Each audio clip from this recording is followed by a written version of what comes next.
just finished my run. I won't tell you how far I went, and I won't tell you how fast I went, because I don't want to dash the hopes of any future Olympians or embarrass myself. You can pick which one might be correct.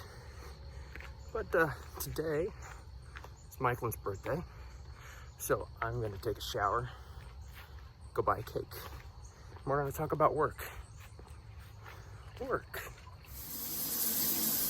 All right, guys, so like I said, I want to talk about work. And it sounds like a dirty word. It's my day off. So why am I talking about work on my day off? Well, it's not that kind of work. I want to talk about work in Philippians 2:12. As the church, I think the idea has been promoted that salvation is all about getting your ticket to heaven. It's all about a free pass. It's about avoiding hell. And certainly that is a huge part of it, a very important part of it, an eternal part of it. But that's not all that there is to it. In John 17:3, Jesus said that eternal life was knowing him. Eternal life, we're all eternal beings. We're all going to last for eternity. The question is where and with whom. And in Philippians 2:12, it says, "Wherefore, my beloved, as ye have always obeyed, not as in my presence only, but now much more in my absence, work out your own salvation with fear and trembling." What on earth does that mean? Work out your own salvation with fear and trembling. How are you going to work it out? How are you going to work it out when you get it by grace through faith? The Great Commission said to go out and make disciples, but we've made a practice as a whole of making converts. It's become about how many decisions can we get for Christ in a meeting or in a church service or anything else. We want to see numbers, and I understand that. Numbers look good. But it's not just about the quantity, it needs to be about the quality. We have presented this idea to so many people over so many years that if you just accept Jesus, he's going to fill a God-sized hole in your heart that only he can fill. Your life is going to be so much better. Your problems are going to go away. Or the famous phrase from a certain author, you're going to live your best life now. And while there is truth to all of that, it's not the complete truth. Jesus talked about you don't build a tower unless you know that you can finish it, or you're going to look like a fool. You don't go to war unless you know you can win. You're going to look like a fool. He said to count the cost. And we are not telling people to count the cost. We're not giving them the full picture. We tell them everything's going to be so much better when you get saved. Your problems are going to go away.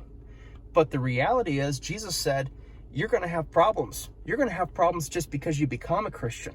You're going to have problems and tribulations if you're living the Christian life because you're living the Christian life. And when we have done that, we've told these people that if you just accept Jesus, everything's going to get better. And then days, weeks, months, years later, things aren't better, or things maybe get worse. And I wouldn't say that they renounce their salvation, but they just kind of go through life with there's no obligation, there's nothing they need to do, their behaviors don't matter, the way they live doesn't matter. And that couldn't be further from the truth. A verse people like to take out of context. It's Revelation 3, verse 20. It says, "Behold, I stand at the door and knock. If any man hear my voice and open the door, I will come into him and will sup with him and he with me." And that verse has very commonly been used for evangelism. You know, Jesus is there knocking at the door. You just need to open the door and let him in. But who is he talking to in this specific verse? And I'm not saying that that's not true, but who is this verse written to? Well, Christians, yes. But this is in one of the letters in Revelation to the churches. It's to the church that's lukewarm. The one that he says is neither hot nor cold, and he spews them out of his mouth. He is not talking to unbelievers in this verse. He is talking to the believers. So why is he at the door knocking? It's because they've shut him out. He's at his friend's house coming for dinner, and they've shut him out. He's knocking at the door. How many Christians have done that? Because we've preached this message of you get saved and then just go on with your life, when in reality, we need to be living for Jesus. We need to be doing what he said, living out his commandments. He said, if you love me, you'll follow my commandments. So I think the verse there where Paul is talking about work out your own salvation with fear and trembling, he's not saying works righteousness. He is saying that we need to be working daily, by the minute, to live for Jesus, to live for God. And in the Old Testament, they were very reverential. There was a fear of God that was taught. And while we don't need to be afraid of God in the sense that he's going to snuff us into a little grease spot when we mess up, we need to be afraid of him in the sense of reverential awe and trying to please him. Not because we have to please him so that he loves us, but we should want to please him because we love him and he loves us. It's a relational thing, not a fear-based.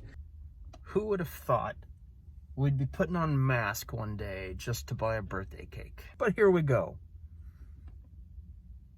I don't know why I always look at the red button, because that makes it look like I'm not looking at the camera. Sorry.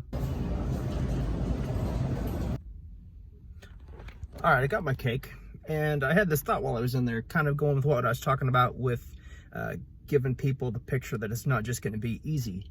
And what we're doing is we're giving people the candy. We're giving them the sweets. We're giving them the sugar. We're giving them something that tastes good.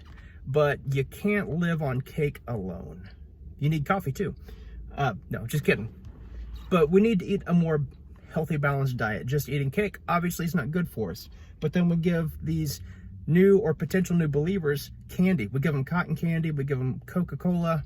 But we don't give them the truth. And in reality, we need some healthy stuff like juice. Now, thankfully, this juice tastes good, but not all things that are healthy are fun or enjoyable or tasty or anything like that, but we still need them. I'd be lying if I said I wasn't about to go inside and have some of that for breakfast once Michaelin knows she has it. Documenting that we're going to have cake at 9:30 in the morning. What are you having for breakfast? Cake. You didn't read the card. I just pulled it out. The envelope. How do you know it's yours? Well, because it's my name in microscopic. That's how I know.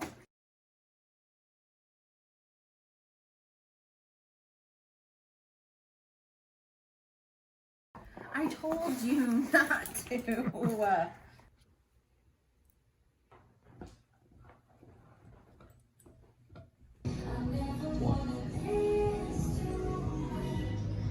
How's lunch? It's good. I got a sandwich with jalapenos on it. Tacos. Be in the vlog? Can I be in the vlog? And they just left it plain. And I said, Yeah. it looks like a Scotty. It looked like a Scotty dog. So No. I was like, I gotta go. Don't burn yourself. Mom, do you want a griddle? No. To you.